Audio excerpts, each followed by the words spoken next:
LC House by KS Arquitetos in Porto Alegre, Brazil. Located on flat land in a quiet street in the south of Porto Alegre, LC House arises from a general project that was launched based on a very unusual design premise.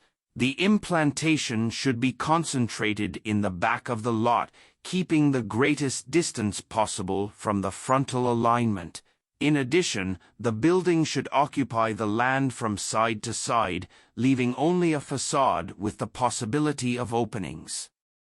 These premises instigated us to seek a strategy to optimize the lighting and ventilation of environments, something that we always prioritize in our projects, especially residential ones.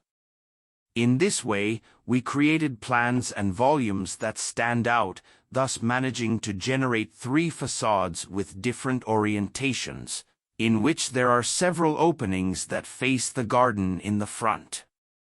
LC House responds to the program in a fluid way, with spacious, bright, and extremely integrated environments. From the social area, we can see practically all the rooms. The spaces are very connected. The structural system of LC House is solid brick masonry. We have few concrete pillars in the house. In the LC House, we do not use plaster. The wood, bricks, and concrete are apparent. We seek above all practicality and functionality in this project. In this way, the electrical, hydraulic, and air conditioning installations are all apparent, which help to make the cleanest, fastest, and most economical work.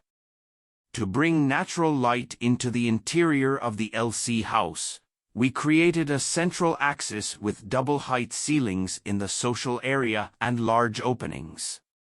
On the second floor, there are no corridors. Circulation takes place through bridges that connect the 2 sides of the house.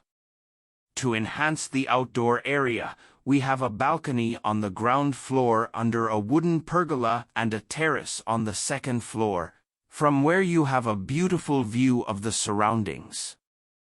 We want to bring a very current look to the exposed brick architecture that has been investigated in Latin America for so long, revisiting important examples of our culture, which shed light on a way of working that is quite adequate to the reality of our region, using materials and local manpower and easily accessible jobs.